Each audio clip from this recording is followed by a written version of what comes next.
Pacific Rim: The Black, a much-needed project for the franchise, or a disappointing reminder of what once was.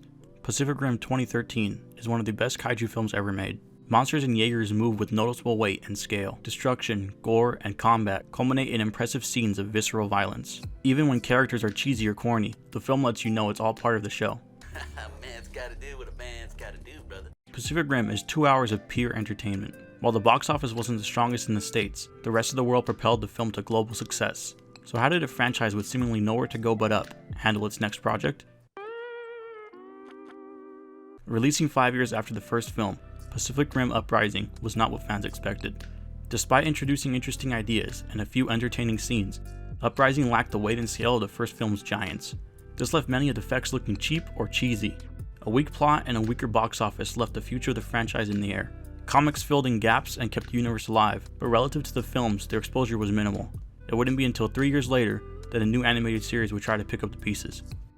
Pacific Rim: The Black was produced by Netflix and released in March of 2021. After 2 films focusing on the world vs. kaiju, the animated series tells a much smaller story of family. Taylor and Haley Travers are left in a sanctuary when their parents, both Jaeger pilots, leave to secure a better path for their family and other families left in the Black. The Black is a protocol initiated when a continent is lost to kaiju. Walls are erected and power to contain the kaiju threat, and most of the remaining Jaegers are moved to other countries where they can fight another day. Only a single bastion, the Sydney base, is left as a beacon for any survivors who couldn't make it out of Australia when the Black was initiated. Years pass, and the Travers parents never return. Haley and Taylor discover a functioning Jaeger, and a kaiju attack on the sanctuary soon after forces them to fight and flee. From here on, the goal for the rest of the series is to reach Sydney base and find their parents. With the second and final season having just released on April 19, 2022, the question can finally be asked: is Pacific Rim: The Black worth your time? To answer this question, we need to look at the most important thing that made the first film successful. In my opinion, that thing is weight and scale. Spoilers for the franchise begin now. When I say weight and scale, I mean 2 very different but very important things. On the narrative side, I mean that characters carry the weight of the situation they're in, because the scale of world events are so massive. On the monster side, I mean that kaiju and Jaegers move in ways that exhibit some form of realistic weight, and that objects in the world around them convey the scale of these massive giants. Both of these things are present in the first film, and thankfully they return in The Black. The narrative weight is felt through the actions and reactions of the cast of characters. Haley is optimistic and caring, while Taylor is quickly corrupted by the outside world and takes it upon himself to make the hard decisions. This creates an interesting dynamic, where trust is crucial to survival. This parallels well with the concept of the drift. Drifting allows people to pilot Jaegers, while forcing them to completely expose their minds to one another. Pacific Rim 2013 handled this well with Mako's flashbacks, but The Black handles it even better.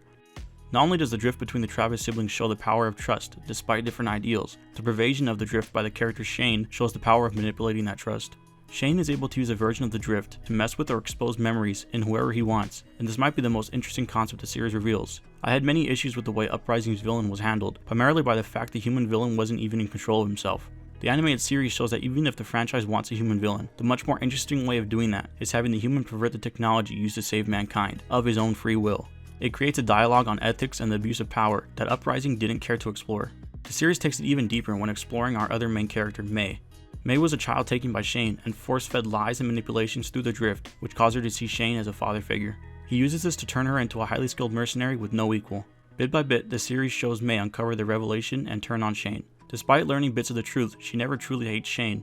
A scene in the second season shows some sort of paternal bond legitimately was established between both characters, with Shane even providing May the means to remember everything. The series shows that even when truth is abused or manipulated, it's still possible to form an attachment to those lies. What Shane did is awful, but it allows for a further layer of emotional introspection that sets the show apart.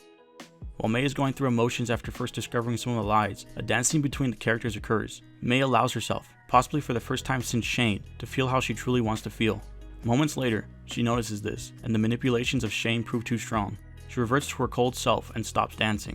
It's a powerful scene that connects the viewer with May on a human level. Before, she was just a cool mercenary that knew how to handle the world.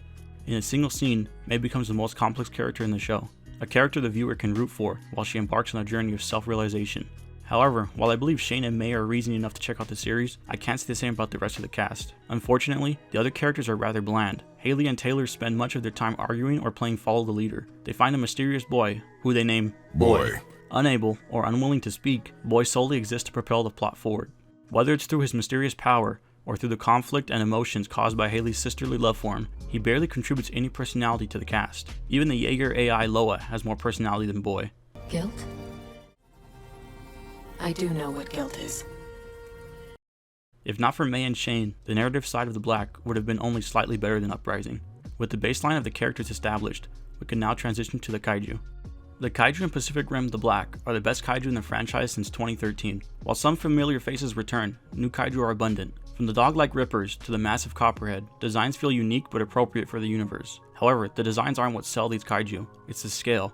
Copperhead is massive and towers over Jaegers and mountains. The steps it takes move slowly to convey its weight as it rips into Jaegers. Even the small rippers are given shots for scale. They tower over humans and make strides across alleyways in moments. While Uprising had shots in cities as well, the reason it failed is because these shots were filmed in a way that made the monsters and Jaegers look small. Without having humans or perspective shots for scale, a big part of the awe and realism from the original Pacific Rim was lost. This problem also extends to the pilots and the Jaegers. Take the scene of Gypsy Avenger approaching Obsidian Fury.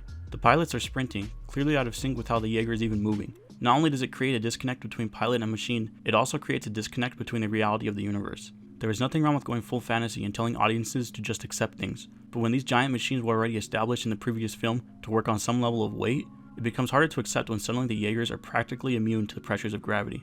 While you can argue that as technology evolves, so too should the machine, unless the humans have mastered gravity itself, there's no way the Jaegers should move like this. And to put it bluntly, if the humans mastered gravity, they wouldn't be using Jaegers anymore. In contrast to Uprising, the primary Jaeger in the Black, Atlas Destroyer, often takes its time to move. Whether it's getting up slowly after getting knocked down, or slowly swinging its massive arms down, Atlas moves like a Jaeger should. The pilots strain to make continuous movements, while the Jaeger better matches the output of their movements. While the first film does weight and scale better, The Black is a clear step in the right direction. While those are my points for why Pacific Rim The Black is worth your time, I want to point out a few reasons it might not be worth your time. Pacific Rim The Black takes place after Uprising, and thus must deal with the corruption of the drones Newt made in the film. Or does it? The series jumps forward to a time where the threat of the drones are completely ignored, and instead the kaiju has returned. I think this was the right move, as it was far more interesting, but for someone hoping the series would properly address and fix the problems of Uprising, the series chooses more to ignore it than fix it. When it does take the ideas from Uprising, they are handled better though. I also want to quickly point out that the Black Protocol isn't explained very clearly in the series. Between seasons 1 and 2, a prequel comic was released that clearly explains why and what the Black is, but the series itself makes it a little confusing. The final point that might turn you away from the series is the cult of kaiju. While the cult already existed in the films, the sect in this series, the Sisters of the Kaiju, are a little too fantasy and not enough sci-fi. They can control kaiju, imbue themselves with kaiju DNA, and move in superhuman ways. While I enjoyed the series, I have to admit I would have preferred the gritty story we got with the Travis family and their fight against Shane and the kaiju over the fantasy plot the second season threw at us. It's fantasy to a point where I don't know if many people who like season 1 would even like season 2. Overall, I believe the weight and scale both narratively and visually make Pacific Rim The Black a worthy addition to the franchise, but it's still a ways away from hitting the visionary levels of Guillermo del Toro.